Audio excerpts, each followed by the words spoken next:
All right. Just to give you an update, since last night, the Secretary General and his team have been working the phones. He's been in constant contact with Israeli authorities, urging them to avert a humanitarian catastrophe. He's also had phone contacts with permanent representatives here in New York and other officials in the region. Our efforts at headquarters in the field are focused on the following main points. We need to ensure full support for opening humanitarian access to the Gaza Strip to prevent a further loss of civilian life. It is vital that Israeli authorities protect all civilians in UNRWA shelters, including schools, and protect all civilians, full stop. UN facilities must be protected at all times and must never come under attack in accordance with international humanitarian law. We're also continuing to do our utmost to mobilize life-saving humanitarian assistance. Our colleagues at the Office for the Coordination of Humanitarian Affairs have launched a flash appeal, and I'll have a bit more on that in a second. And our colleagues at the UN Relief and Works Agency for Palestine Refugees in the Near East, UNRWA, which desperately needed financial help before this crisis, needs it even more now. And we want to thank the government of Jordan for its generous donation.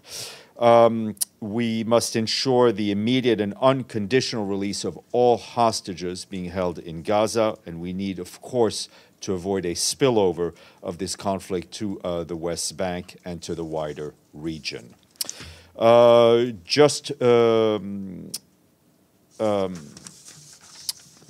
to give you a bit more detail on the humanitarian front, UNRWA tells us that it has relocated its central operations and international staff to a location in the southern Gaza Strip to continue its humanitarian operations and to support to own staff and, of course, to Palestine refugees in the Gaza Strip. UNRWA urges the Israeli authorities to protect everyone, as we've said.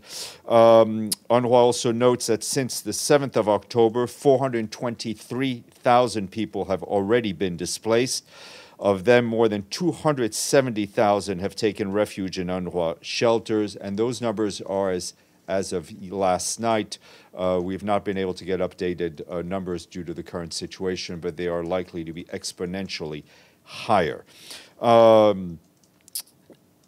And in those shelters, of course, as one can expect, basic food, medicine, and support is being provided to retain dignity and a glimmer of hope for those who have sought shelter.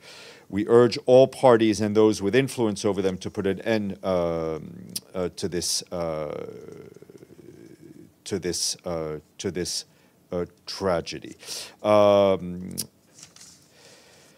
Also, since Wednesday, as you know, Gaza has been experiencing a full electricity blackout, which has brought essential health and water and sanitation services to the brink of collapse. Hospitals only have a few hours of electricity each day as they're forced to ration depleting fuel reserves. That's according to our colleagues at the World Health Organization. They also face severe shortages of medicine and blood. Lack of electricity, as one can easily imagine, has impacted food security as well, disrupting refrigeration and irrigation. No aid is currently getting in to the Gaza Strip as border crossings remain closed. And our colleagues on the ground are telling us that the UN's own supplies have now hit the bottom of the barrel. UN Women reports that Gaza is home to 50,000 pregnant women who are struggling to access essential health services as healthcare workers, hospitals, and clinics come under attack. Some 5,500 of these women are due to give birth in the coming months. And just as a reminder, I think we shared with you some details of what happened last night, which was that team leaders of the UN Office for the Coordination of Humanitarian Affairs and the Department of Safety and Security in Gaza were informed by the Israeli liaison officers that the Israeli military and the entire population of Gaza north of Wadi Gaza should relocate to southern Gaza, within 24 hours. That was as of midnight local time last night. This amounts to approximately 1.1 million people. The same order applied to all UN staff and those sheltered in UN facilities, including schools, health centers, and clinics. We consider it is impossible for such a movement to take place without devastating humanitarian consequences, and we strongly appeal for any such order to be rescinded, avoiding what could transform what is already a tragedy into a calamitous situation. And over to Lebanon, where I can tell you I've spoken to our colleagues just a few minutes ago, and we're indeed very concerned by reports of renewed explosions in UNIFIL's area of operation. The mission is also receiving very distressing reports about one journalist being killed and others being wounded, including severely wounded. The UNIFIL leadership has been actively engaging with authorities on both sides of the blue line to try to de-escalate the situation and avoid any serious miscalculation. Peacekeepers are continuing to do their essential work and remain on task in order to avoid any spillover in that particular area. One second. Thank you.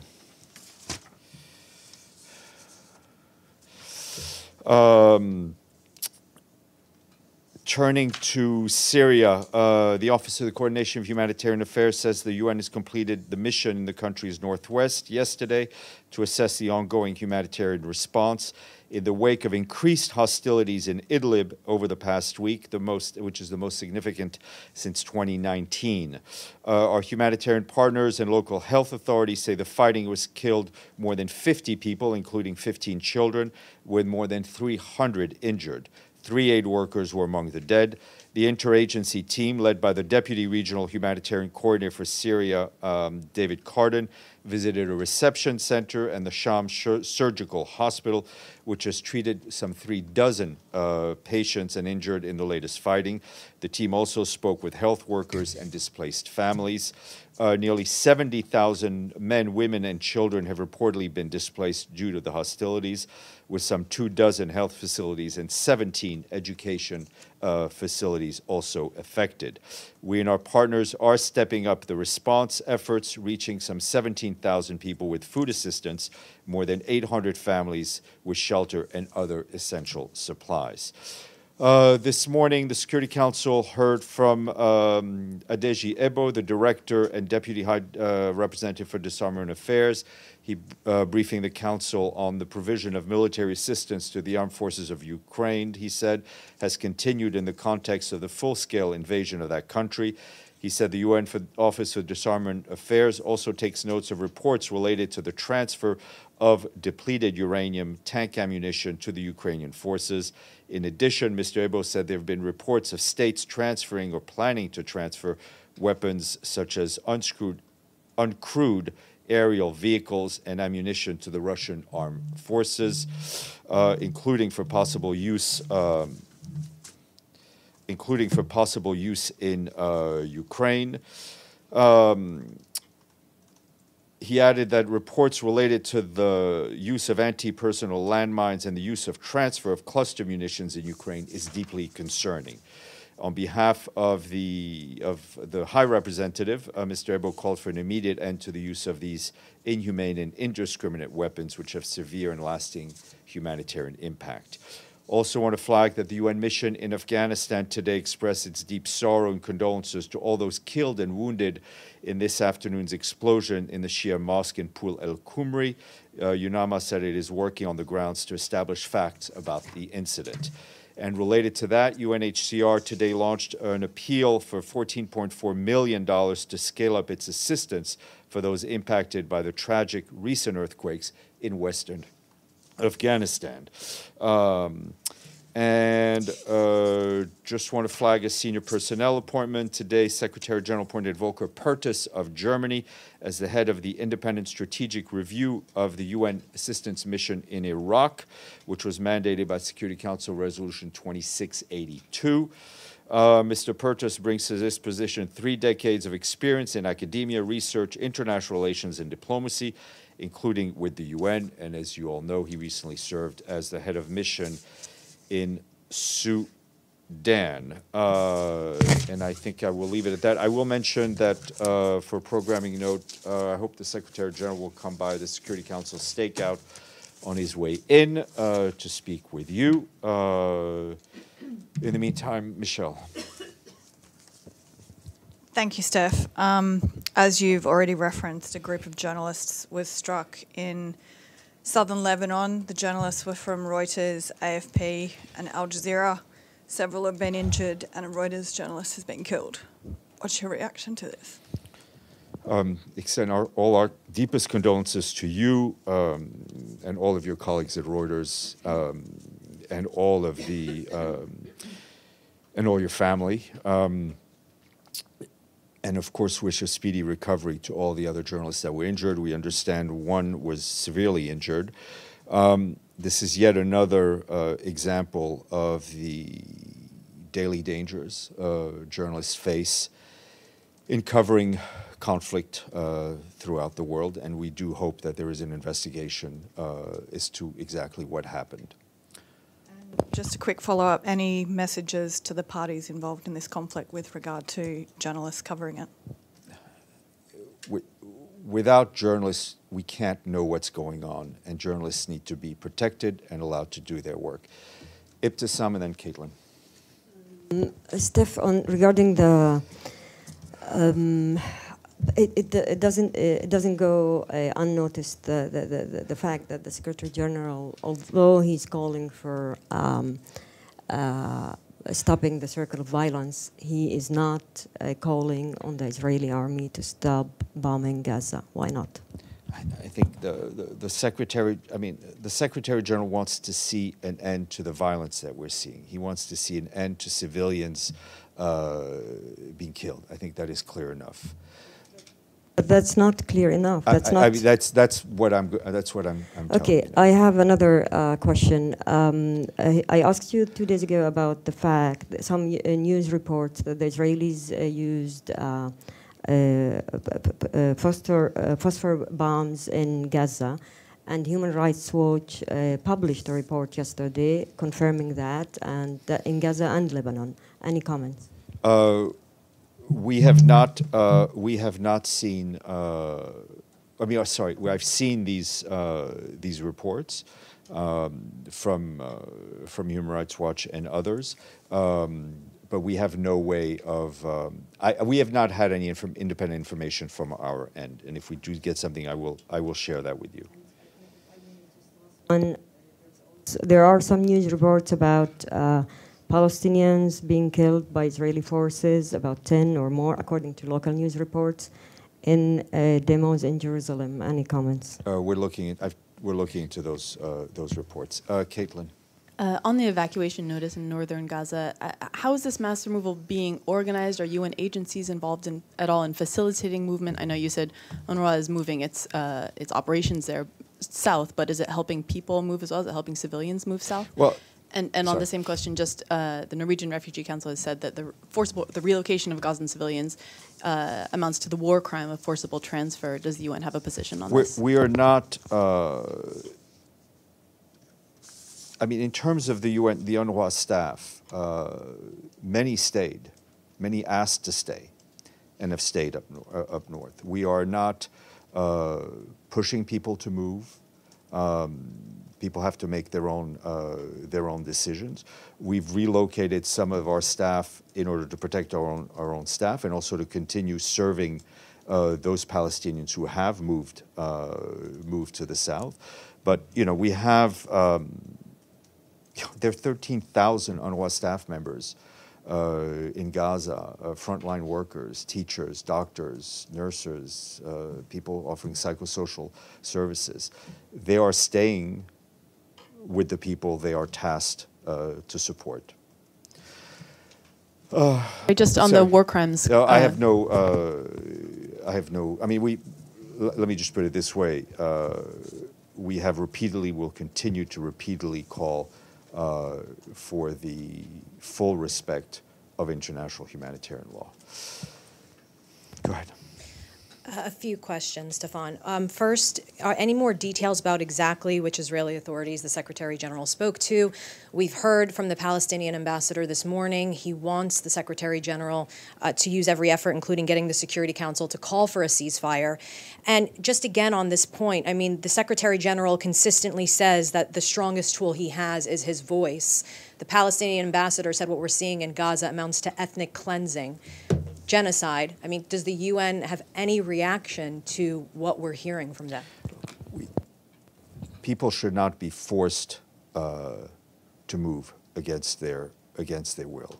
The issue of as we've said in many other contexts, the labeling of genocide is one that needs to be made by a judicial authority. The Secretary General's focus right now is on ensuring that Israel allows humanitarian aid to get through. It's been 6 days since anything has come in.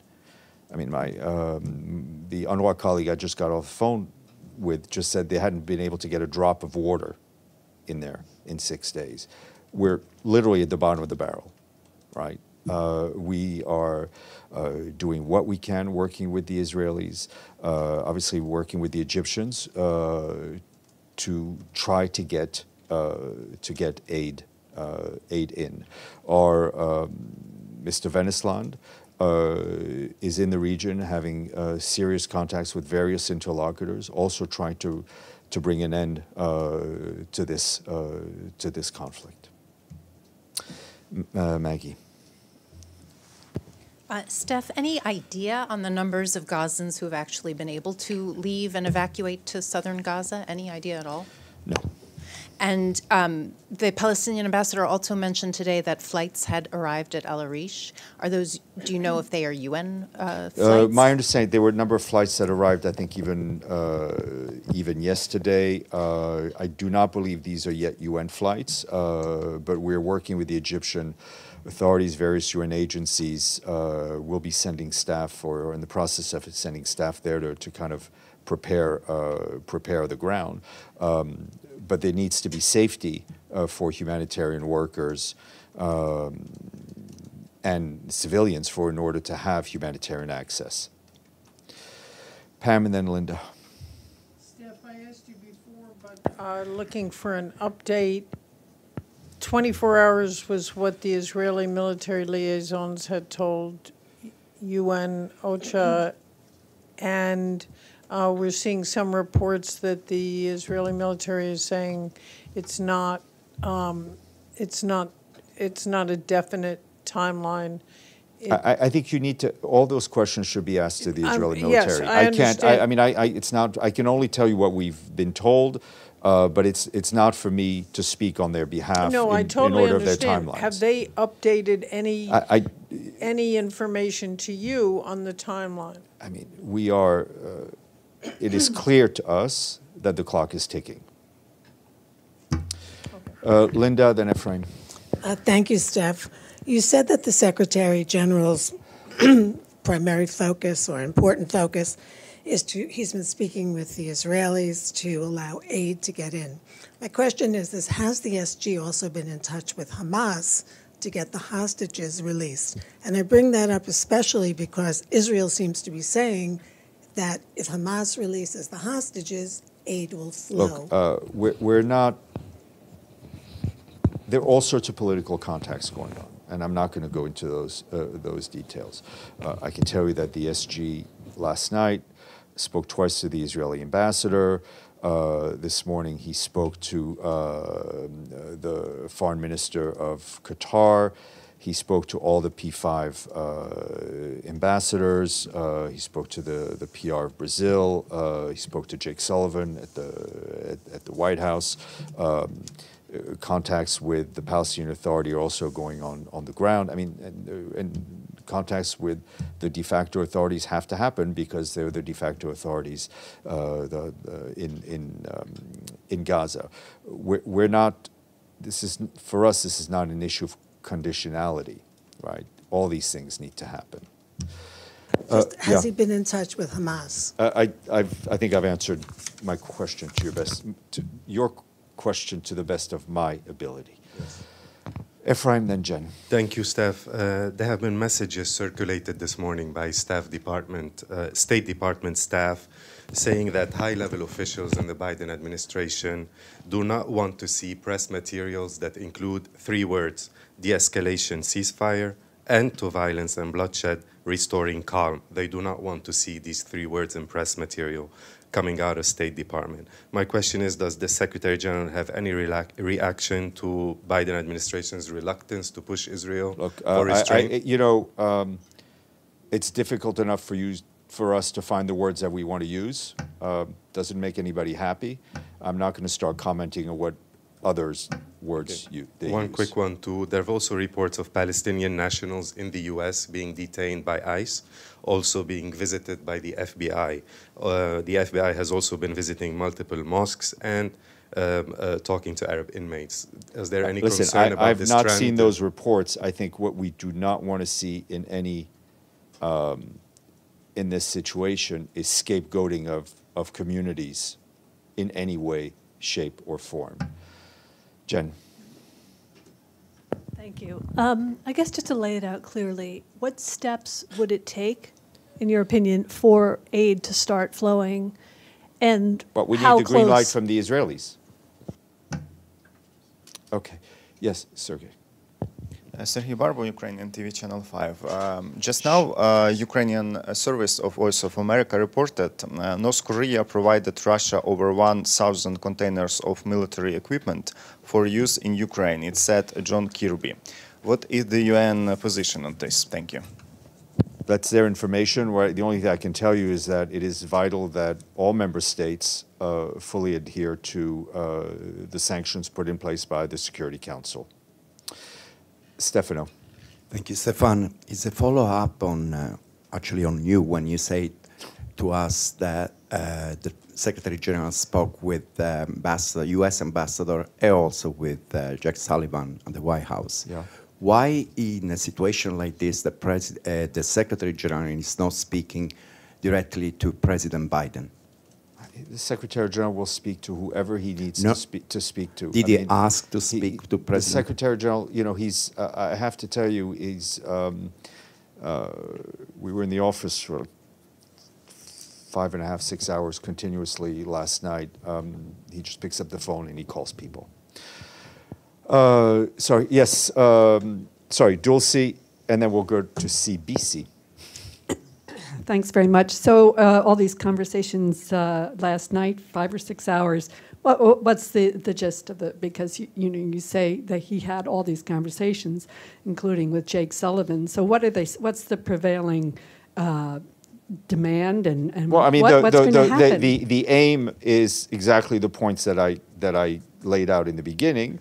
We were also trying to get some clarity regarding the initial information we were getting from the Israeli authorities. But did Jake Sullivan say we're working on ending this siege? I think you need to ask Admiral Kirby. I can't speak for them. I can't speak for them. Yep. Thanks, Steph. So we're halfway through now this 24-hour evacuation order. Yeah. And you've said as much that it's impossible to heed this call without causing a humanitarian catastrophe. Is there any sense that the Secretary General's voice is carrying any weight whatsoever with the Israelis? That's an analysis I will leave to you. Ibtisam. And I'm not being flippant. I'm saying that's an analysis that I will leave to you. You need to see what the situation is on the ground, but it's not for me to. I mean, from grade. all of the reporting, we're not getting any sense Right. that anything coming out of the UN is carrying any weight. What are you getting from your office? We all see what is going on, and we all see what is happening, and you can draw your own conclusions. Ibtisam. I mean, there's a lot of talk about creating safe passages. My question is, it's not always clear what does that exactly mean, and is there a talk of doing such or creating such places outside of Gaza? We do not want to see a situation where people who've been displaced already are forced to leave again. People should be able to be safe in their own homes. We're obviously trying to see what we can do to keep people safe within Gaza and create areas of safety for humanitarian aid and for civilians who want to move to safer places within Gaza. And just a kind reminder that we need to talk to somebody. I know. Trust me. I've been trying because nothing I would like more than somebody else to answer questions. Deji. Two questions. First, I remember you said that the SG is trying to have a conversation with the Israeli Prime Minister Netanyahu. Has that happened, or is that being scheduled?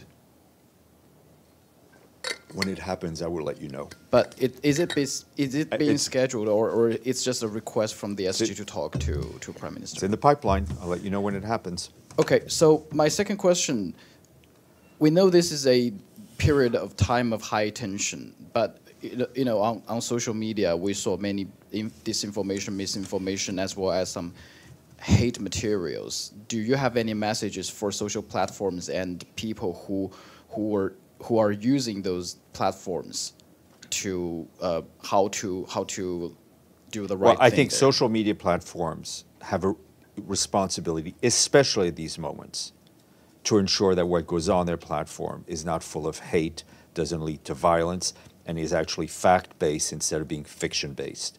And I think all of us, as social media users, also have a responsibility not to forward information or pass along information that is very likely false. I saw it even yesterday with messages that my family was getting about things that may happen in New York, which was completely false, and it was being passed around by people who should know better. Yeah, exactly. Pam, Michelle, then Stefano, then I'm going to stop. Thank you, Steph. The Israeli mission was bringing families to ECOSOC chamber of hostages that are being held now in Gaza. Have they reached out at all? Has the SG met with them? Has anyone not aware from that the they've UN asked. I'm not aware all? that they've asked for a meeting. Thank you. Yeah.